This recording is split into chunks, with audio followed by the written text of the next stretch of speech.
7 हिंदी, मैं हूं आपके साथ अक्षता मौर्य। आइए नजर डालते हैं उत्तर प्रदेश की मुख्य खबरों पर।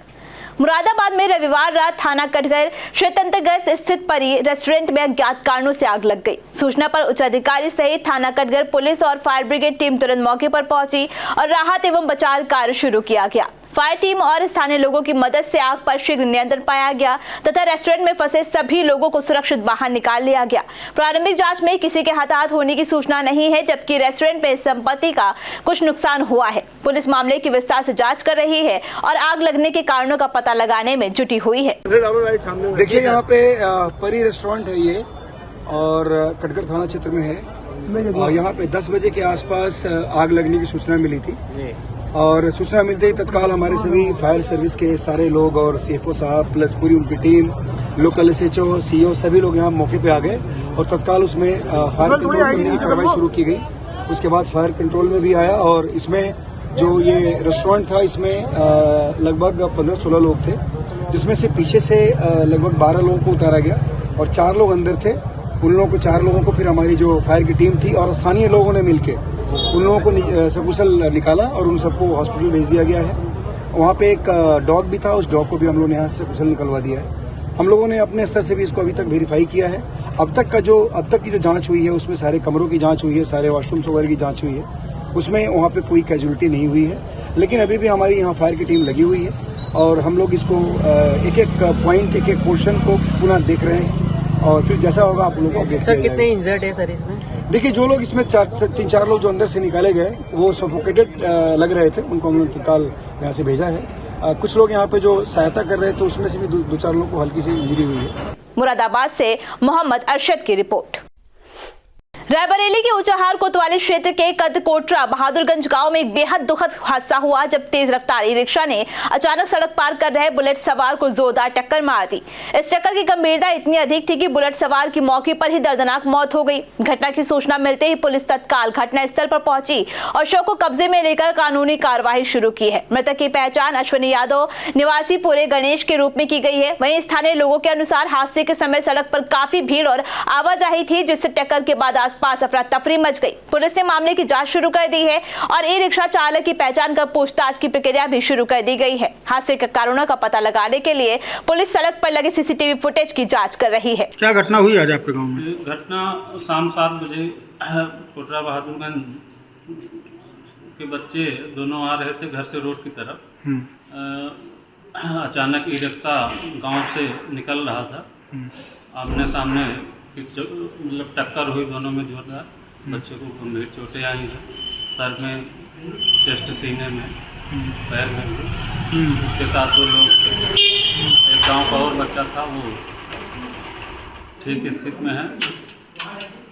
उसके बाद वहां से उसको गांव के ही लोग, कुछ लोग पहुंचे। उसके बाद इसको सीएचसी ऊंचाहार लाया गया, जहां पर इनका इलाज प्रारंभ किया गया।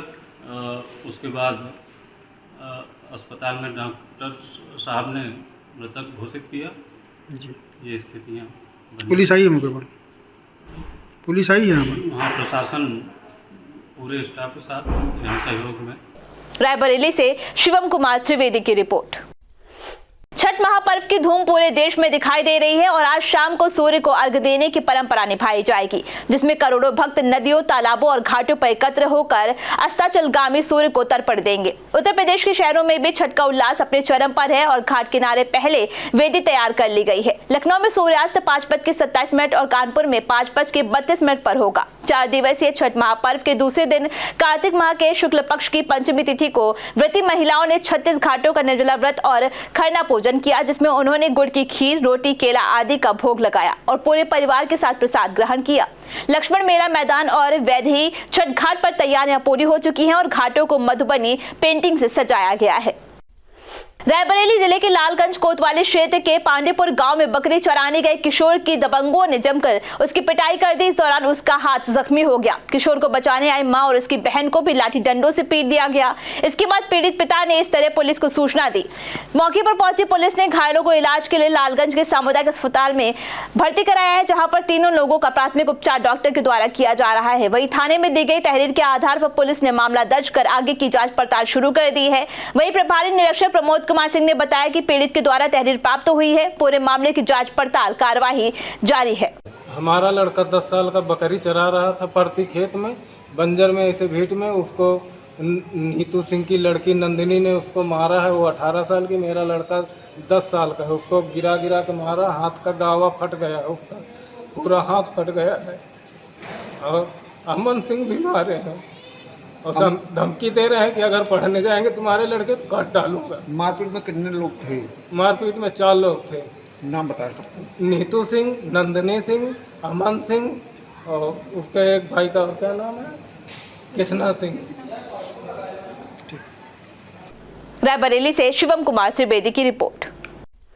छठ पर्व पर यात्रियों की सुविधा के लिए गोरखपुर से 11 पूजा स्पेशल ट्रेनें चलाई जाएंगी, जिससे यात्रियों को सफर में आसानी होगी। एनईआर के सीपीआरओ पंकज कुमार सिंह के अनुसार भीड़ प्रबंधन के तहत यात्रियों की सुरक्षा और यातायात प्रबंधन के लिए विशेष इंतजाम किए गए हैं। दीपावली, भैया दूज और छठ पर्व के कारण रेलवे स्टेशनों पर रविवार को भीड़ रही और बग्गियां ठसाठस भरी गई, लेकिन सोमवार से भीड़ कम होने लगेगी। दिल्ली और मुंबई की गाड़ियों में कुछ राहत मिली है और चेयर कार श्रेणी में अब कंफर्ट सीटें मिलने लगी हैं। उदाहरण के तौर पर लखनऊ से दिल्ली जाने वाली तेजस एक्सप्रेस, वंदे भारत एक्सप्रेस, शताब्दी और डबल डेकर एक्सप्रेस में कुछ सीटें खाली हैं, जबकि लखनऊ मेल और एसी एक्सप्रेस जैसी वीआईपी ट्रेनों में अगले हफ्ते भी वोटिंग जारी रहेगी। लखनऊ से मुंबई जाने वाली पूजा स्पेशल ट्रेनों में स्लीपर और थर्ड एसी में लंबी वेटिंग बनी हुई है, जो यात्रियों के लिए चुनौती बन सकती है।